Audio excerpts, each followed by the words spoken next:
बिस्मिल्लाहिर्रहमानिर्रहीम। अस्सलाम वालेकुम नाज़रीन। आज दोमेल में पाकिस्तान नज़रियाती पार्टी का एक जलसा हुआ है जिससे नफीस फारूक और पाकिस्तान नज़रियाती पार्टी के शहीर हैदर मलिक ने खिताब किया है।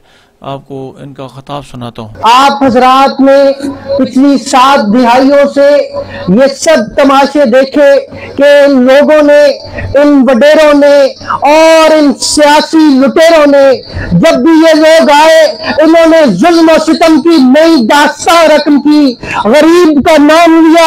आपने देखा कि ये आपके नाम पे आते हैं, आपके नाम पर वोट लेते हैं, लेकिन जब इक़्तिदार में आते हैं तो सबसे पहला काम ये करते हैं कि ये आपको भूल जाते हैं। और ये होता आया है कि जब भी इलेक्शन हुए ये लोग आए और उसके बाद ये आपको भूल गए और आपकी उम्मीदों पर पानी फिर गया, आपके अरमानों का सितारा टूटा और गिर गया।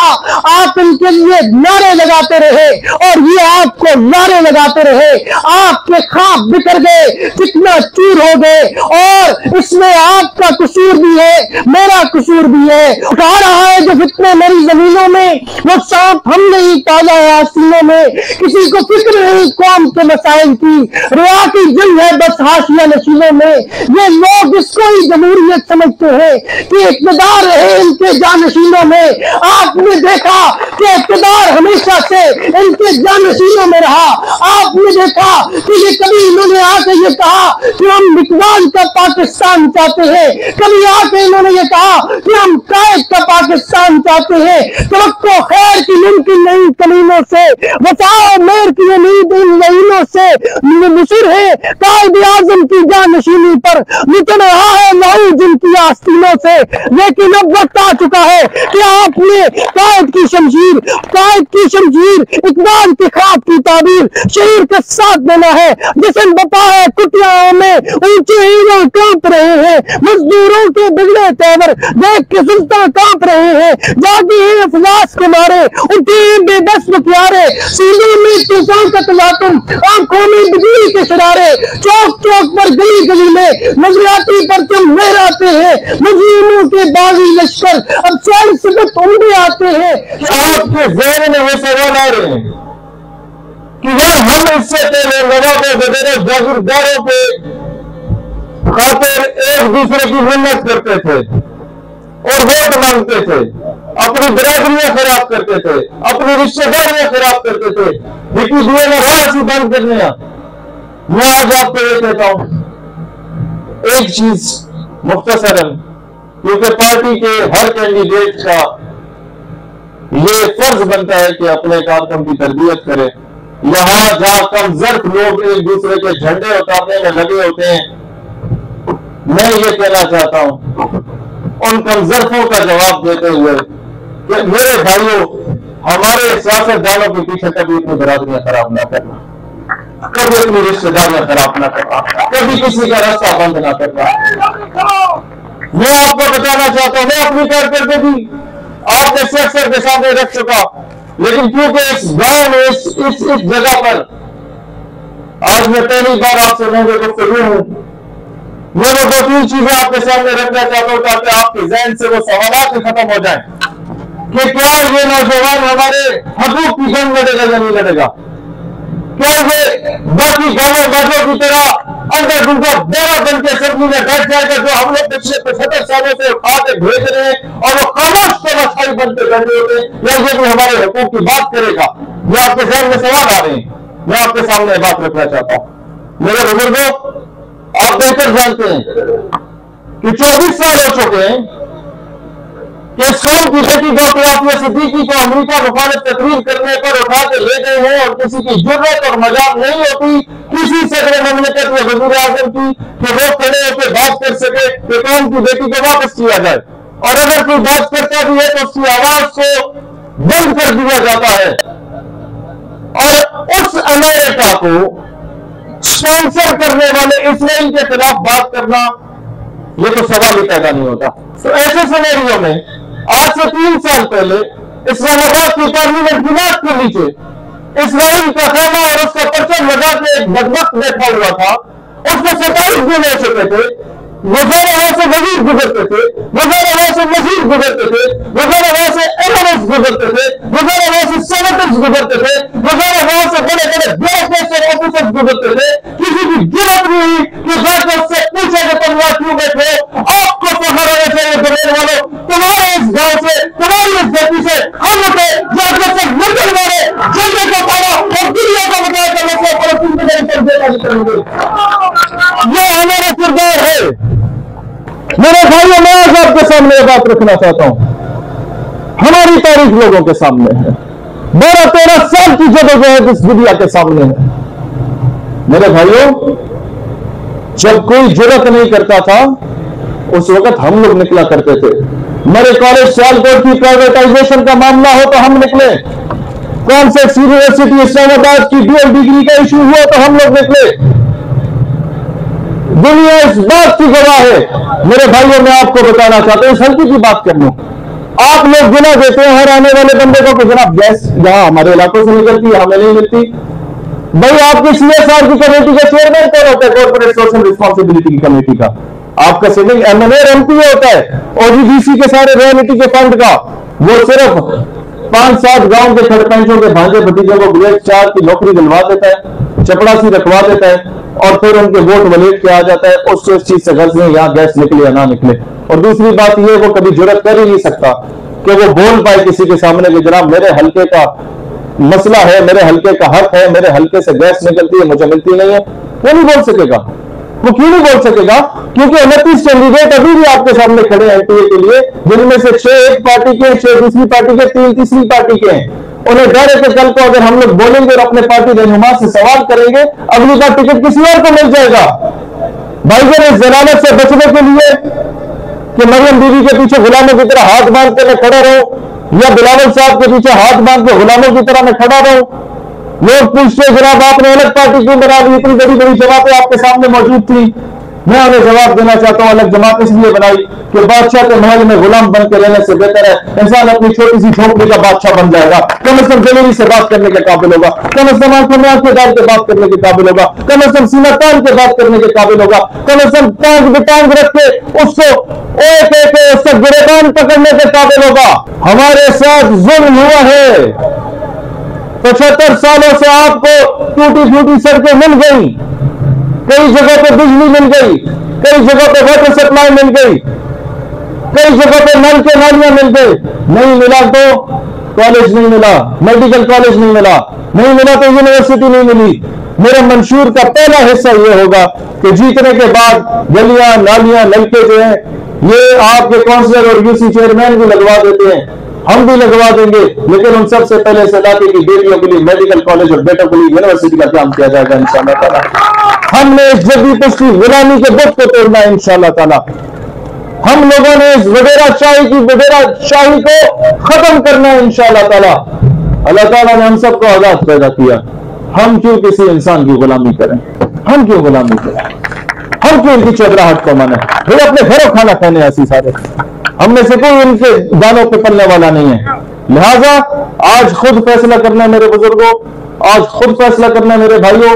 मैं आपको एक चीज की गारंटी जरूर दूंगा कि आपको यकीनन आप मुझसे तवक्को रखते हैं कि जीतने के बाद क्या हमारे मसाइल हल होंगे, फौरन होंगे या नहीं होंगे? मेरे भाइयों, शायद आपके मसाइल हल होने में हफ्ता 2 हफ्ता ऊंच नीच जरूर हो जाएगी, इसकी गारंटी शायद मैं ना दे सकूं, लेकिन इसकी गारंटी जरूर देता हूं कि असेंबली के कोने में भी अगर मैं बैठा हुआ ना तो आपको वहां पर जुमेल गूंजता हुआ नजर आएगा इंशाअल्लाह। आपको वहां पर ये जंग गूंजता हुआ नजर आएगा इंशाअल्लाह ताला। वहां हम लोग अंधे गूंगे बैरों की तरह नहीं बैठे होंगे, वहां हम लोग उनकी आंखों में आंखें डाल के बात करने वाले होंगे। तो मेरे भाइयों, आपके हाथों में परचम है, जो खुद बना सकते हो खुद बनवाओ, या आपके अपने इलाके की अपने गांव की पॉलिटिकल पार्टी आ गई है और इसका तारुफ भी मैं कराना चाहता हूं। इन परचमों को देख लें, ये आपके सामने है, ये इसमें जो ग्रीन कलर है ये सब्ज रंग तर्जुमानी करता है हुजूर अकरम अलैहिस्सलाम के गुंबद खजरा शरीफ और वतन अजीज पाकिस्तान के परचम की।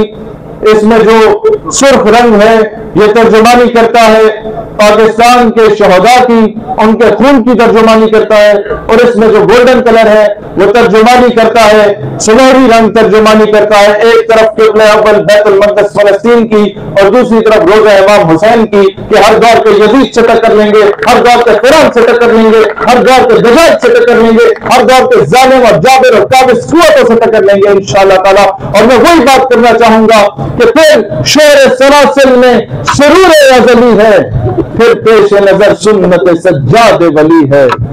मेरे भाइयों, हमने फिरकावारियत को और नस्वानियत को खत्म करना है इंशाअल्लाह ताला। ये रेलवे इंजन जिसकी क़यादत करेगा, इसकी बोगियों में हर मकतबा फिक्र का बंदा आपको बैठा हुआ नजर आएगा। ये फिरके का चूरन खत्म होगा इंशाअल्लाह ताला। ये मजहब के जो व्यापारी हैं, ये सबसे बड़ी बीमारी है, वो जिनके बिना सब काफिर हैं, जो दीन के हर्फ़े आखिर हैं। इन चोरों और मकानों से, मजहब के ठेकेदारों से मैं बागी हूं, जो चाहे मुझ पर जुल्म करो। इंशाअल्लाह ताला एक दूसरे के कत्ल और गरजगिरी को खत्म किया जाएगा। आपको कायद-ए-आज़म रहमतुल्लाह अलैह के पाकिस्तान में तमाम मुसलमान एक पेज से नजर आएंगे, तमाम मुसलमान एक पेज से खड़े खत्म नबूवत का दिफा करते हुए नजर आएंगे, तमाम मुसलमान एक पेज से खड़े नामूस रिसालत का दिफा करते हुए नजर आएंगे। और इंशाअल्लाह ताला इस मुल्क में सिंधी, बलोची, पंजाबी, पठान की तफरीक को खत्म किया जाएगा। जीएम साहब, सलाम है आपको कि जब इस संदाल में आए सिर्फ 2 पठानों को आपने देखा, तो आपने उनकी जुबान में उन्हें खुशामदीद कहके पाकिस्तान से इस नस्लियत की लानत को जूते की नोक में रखा और बताया कि पंजाब में कोई पठान, पंजाब में कोई सिंधी, पंजाब में कोई बलोची तुम्हें नजर आता है मजदूरी करता हुआ, तो उसे जब तक तुम सीने से नहीं लगाओगे तब तक पाकिस्तान मुस्तहकम नहीं हो सकता। फैसला आपने करना है कि आपने नवाबों, वडेरों, जागीरदारों का साथ देना है या हमारा साथ देना है। इस चीज से निकल जाइएगा कि बरादरी का मामला है। आप लोगों ने सारी जिंदगी ये देखा कि बरादरियां जितान आज से असी अपने मुल्क का हराई बैठे हैं। माजी में जो गलतियां की उनका अजाला इसी से होगा। इन आने वाले बच्चों के बेहतरीन मुस्तकबिल के लिए हमारा साथ दें। मैं इंशाअल्लाह ताला जहां तक जा सका, जिस हद तक लड़ सका, मैं आपके हकूक के लिए लड़ूंगा। मैं इस बात का वादा जरूर करता हूं कि इंशाअल्लाह ताला असेंबली में जब आपका भाई, आपका बेटा, आपका भतीजा ललकार रहा होगा, तो ना वो खुद कभी झुकेगा, ना अपने इलाके के, अपने हल्के की आवाम को कभी झुकने देगा इंशाअल्लाह ताला। मेरे भाइयों, मेरे बुजुर्गों, मैं आप लोगों से कहना चाहता हूं कि जिस हद तक मेरी कोशिश हुई, मैं जाऊंगा आपके हकूक की जदोजहद करने। और अफ्तार अलवी का एक शेर है, शायद आप समझ जाए इस बात से कि मुर्शिद मैं लड़ नहीं सका पर चीखता रहा, खामोश रह के जुल्म का हामी नहीं रहा। मुर्शिद मैं लड़ नहीं सका पर चीखता रहा, खामोश रह के जुल्म का हामी नहीं रहा। मैं हमेशा कहना चाहता हूं, ना हमारे इलाके का कोई जानता है, पिंडी वाले भी नहीं जानते। ये पिंडी वाले भी हमारी तहसील के नाम को नहीं जानते, इसलिए नहीं जानते। मुजफ्फरगढ़ के नाम को जानते हैं, जंड को नहीं जानते। झंग वालों को जानते हैं, जंड को नहीं जानते। फोर्ट अब्बास और भावलपुर वाले जो 12-12 घंटे दूर है उनको जानते हैं, जंड को नहीं जानते। क्योंकि 75 सालों से एक नुमाइंदा भी ऐसा नहीं है जो कभी असेंबली में गया और उसने बात की हो। तो मेरे भाइयों, मेरे बुजुर्गों, मैं तो आपको ये बात बताना चाहता हूं कि मसला कश्मीर पे आपके मुल्क का वजीर आजम भी कभी अगर बात करे ना, तो किसी की सेहत में फर्क नहीं पड़ता। लेकिन शहीद साहब भी जब मसला कश्मीर पे बात करता है तो 4-4 दिन हिंदुस्तानी मीडिया रोता जरूर है। इससे गवाह इस इलाके के नौजवान जरूर हैं, वो जानते हैं इस बात को कि 4-4 दिन हिंदुस्तानी मीडिया रो रहा होता है कि जनाब की जना बोल रहे हैं हमारे बारे में। तो जिसकी आवाज पड़ोसी मुल्क तक पहुंच रही है, उसकी आवाज आला ऐवानों में जरूर पहुंचेगी इंशाअल्लाह ताला। आज हमारे ऊपर बुज़दिल और बेगैरत हुक्मरान आ चुके हैं, और उससे ज्यादा अफसोस की बात यह है कि हम लोग बेहस हो चुके हैं। दोबारा मुड़ के उन लोगों को सपोर्ट कर रहे हैं जिन लोगों ने कहा था उधर तुम इधर हम, जिन लोगों ने कहा था जो ढाके जाएगा उसकी मैं टांगे तोड़ दूंगा, जिन लोगों ने अपनी कुर्सी की हवस और लालच में बांग्लादेश को तोड़ा था, और वो लोग भी जो जंदाल से हिंदुस्तानी एजेंट से मुलाकातें उस वक्त किया करते थे जब LOC पे मेरा बॉर्डर पे फौजी जवान शहादत दे दिया होता था। आज आप लोगों ने फैसला करना है कि दोबारा उन्हीं लोगों का साथ देना है या अपने हल्के की उस जमात का साथ देना है जो इनके खिलाफ अलम में बगावत बुलंद करने को खड़ी है। ये फैसला मेरे बुजुर्गों आपने करना है, और अगर ये फैसला कर लिया तो फिर मुझे आज आपका वोट नहीं चाहिए, मैं आपसे आपका बेटा होने के नाते ये रिक्वेस्ट करना चाहता हूं कि घरों में मेरी माँ बहनों बेटियों को भी पैगाम दे दो कि डोर टू डोर कैंपेन अपनी बहनों में शुरू कर दें। आप लोगों से भी मैं कहता हूं कि इस वक्त अगर चाहते हैं कि आप हमारा साथ देना चाहते हैं और इस नजरिए का साथ देना चाहते हैं, हमारी कारकर्दगी की बुनियाद पे हमारे साथ खड़े होकर असेंबली में पहुंचाना चाहते हैं, तो फिर ये बात दिल्ली तक नहीं लेनी चाहिए, ये बात छठे तक भी जानी चाहिए, ये बात आपके बसाल तक भी जानी चाहिए, ये बात आपके पेंसिल्तानी तक भी जानी चाहिए, ये बात आपके भोटमलिया तक भी जानी चाहिए। आपके जहां जहां रिश्तेदारी है, आपकी जहां जहां बरादरी है, आपके लोग जहां जहां पे जानने वाले हैं, आप में से कोई फौजी रिटायर है तो आपकी यूनिट में जितने लोग जंग के रहने वाले हैं उन सबसे रिक्वेस्ट करें। आप में कोई पुलिस से रिटायर्ड है तो उनकी बैच में जितने तहसील जंग के किसी गांव से ताल्लुक रखते हैं उनसे रिक्वेस्ट करें। आप में से कोई टीचर है तो आपके कुलीग में से जितने की तहसील जंग के किसी काली दिल्ली गंडा कस तक जाके जहां जहां रवाबे करें, डोर टू डोर जाएं, ये कैंपेन करें, हमारा जाके रिक्वेस्ट करें कि अगर आज इस नौजवान का साथ न दिया तो जनाब अली कल को कोई भी नौजवान इस हल्के से नहीं उठ सकता। क्यों? क्योंकि लोग ये कहेंगे कि बड़े बड़े जागीरदारों के मुकाबले में अगर शहीद सियालवी जैसा शख्स भी कामयाब नहीं हुआ ना, तो फिर और कोई भी कामयाब नहीं हो सकता।